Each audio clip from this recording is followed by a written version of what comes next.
Satu hari tu laki tu tak sihat. Tak sihat ni. Siap. Pergi klinik. Ya bang, cepatlah siap. Ya bang, pergi siap sampai kat klinik. Doktor pun cek darah tinggi tak ada ni tak ada. Pacik kena ambil ni, pacik pergi koncing. Dia pun masuk bilik air koncing. Doktor nak cek koncing itu.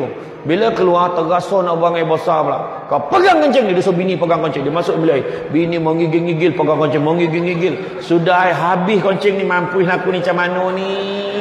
Langsung bini tu tukar dengan kencing dia. Dia tukar dengan kencing dia dah penuh tu, dia letak atas meja tu. Dah letak atas meja dia pun masuk. Dia pun tunggu kat luar tu. Laki pun keluar. Tadi penuh macam ni. Macam tu lah bang. Tak berani pegang tu. Takut tumpah tu. Dia pun bagi ke doktor. Menggeleng doktor tu. Pakcik. Besok pakcik kena datang balik ni. Kenapa? Pakcik kena buat kad. Apa pasal? Pakcik mengandung. Mengandung pakcik tu. Tak pasal-pasal mengandung.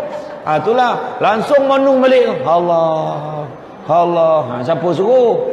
Jangan kasar-kasar. Lepas tu bini pun tak sampai hati. Bang sebenarnya kencing tu kencing saya tu. Dia kata. Bohong aku. Jangan kasar-kasar dengan bini, lemah lembut. Cuma cakap elok-elok sayang. Kadang dia gomal. Tu kadang perempuan pun kasar ya kadang, bukan laki je. Perempuan milenium ni lain macam disogah laki balik. Awak tak masak ke? Dia punya marah sebab barang dapur tak ada. Yang tak masak ke? Cuba cakap, abang barang tak ada lah bang. Apa salah? Yang tak masak ke? Abang tengok dalam peti ais tu apa binatang yang ada dalam tu. Mak kasar betul. Cubalah cakap elok-elok kan. Kadang suami cakap elok dah. Yang abang nak air. Pergi ambil kat kolah tu. La ilah kat kolah kau suami. Dia nak minum bukan nak mandi dah. Kan? Cuba lemah lembut. Cakap kan. Kadang dia test tu. Yang telur dadah tak ada.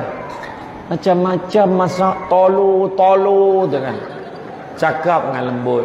Abang nak telur sekejap segi goreng sekejap.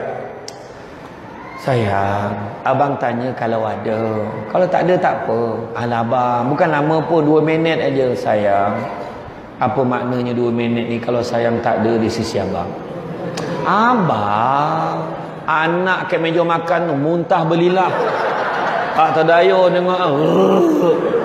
Apalah drama ni. Kata kan. Iyo, ia pengaruh drama swasta.